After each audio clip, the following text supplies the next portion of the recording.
Hello बच्चों, यहां दिया गया है solid uniform cylindrical rod of radius r has a conical nose is placed on the smooth surface as shown. ठीक है। The length of cylinder and conical nose are 4r and 3r respectively, diagram में दिया हुआ है। The mass of the conical part is m। अच्छा ठीक।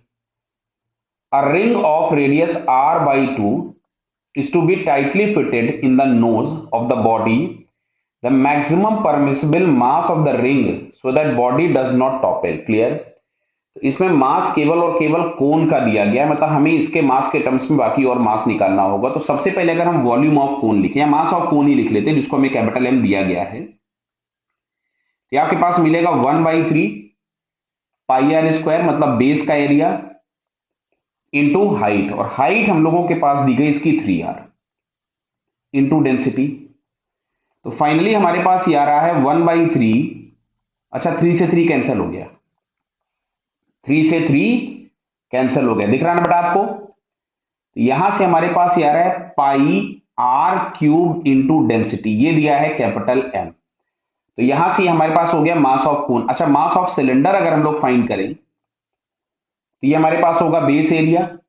Base area हो गया pi r square into h. H के नाम पे हमारे पास आ रहा है 4r, तो ये मिल रहा है 4 इंटू डेंसिटी भी होगा भाई 4 पाई आर क्यूब इंटू डेंसिटी। तो बेटा देखो ध्यान से, ये दिया था एम के बराबर, तो क्या मैं मास ऑफ द सिलेंडर को 4m लिख दूं? बराबर है, बढ़िया है, समझ में आ गया। तो मास ऑफ द सिलेंडर मतलब वो उसके सेंटर ऑफ मास पे होगा, कितना डिस्टेंस पे होगा? Centre of mass of cylinder जो होता है एकदम बीच में होता है, सिमेट्रिकल सेंटर पे होता है।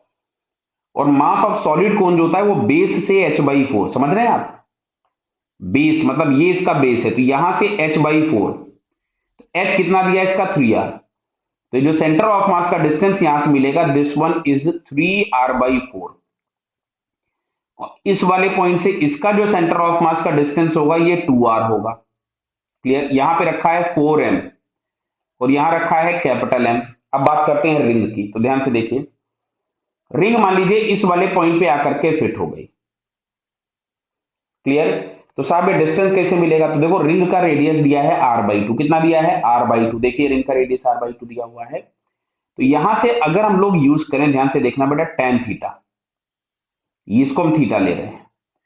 तो यहां से हमारे पास अगर ये आएगा तो यहां से हम लोगों को मिलता है tan theta is equal to perpendicular upon base. Base को मैंने कुछ x लिख दिया। क्लियर बेटा? बराबर है, कोई दिक्कत तो नहीं है। अब देखो ये जो थीटा है, वो थीटा जो tan थीटा है, वो ये वाला भी थीटा तो वही है। देखो मैं इसको ब्लैक कलर से लाइन ड्रॉ कर रहा हूं, यही वाला तो थीटा होगा tan थीटा इस ट्रायंगल में। और इस वाले ट्रायंगल से अगर हम लोग लिखते तो मिलता r/3r। क्लियर है? मतलब यहां से हम लोगों को जो x मिलता है दैट इज 3r/2। तो और x हम लोगों को इस वाले एंड से डिस्टेंस मिला। मैं इसको फिर से रेड कलर की लाइन ड्रॉ कर रहा हूं इसके ऊपर, देखिए यहां से डिस्टेंस x मिला है। तो यहां से ये वाला जो डिस्टेंस होगा, क्या मैं इस 3r में से 3r/2 माइनस कर दूं? तो ये जो हम लोगों को डिस्टेंस मिलेगा, ये मिला हम लोगों के पास 3r/2। क्या क्लियर हुआ बेटा?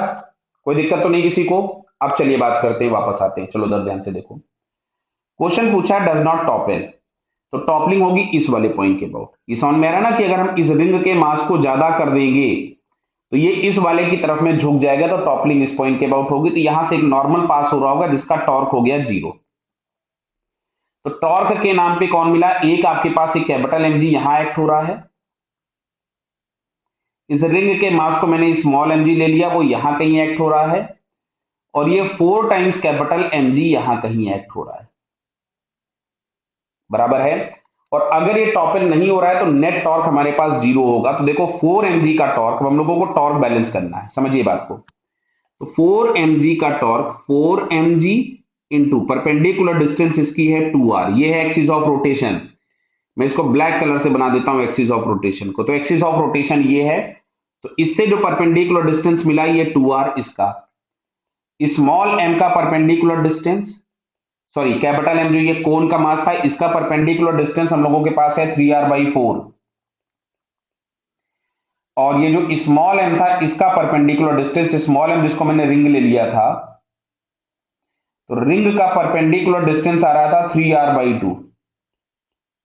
क्लियर? तो सारे जी पहले कैंसिल कर दो। तो यहां से हमारे पास ये आ रहा है 8mr is equal to capital M into 3r/4 plus m into 3r/2। तो इसको हम इधर ले आए 8mr, सारे आर भी कैंसिल कर दो ना, सब जगह आर था, आर भी कैंसिल कर दिया। चलिए साहब, आर भी हमारे पास हट गया।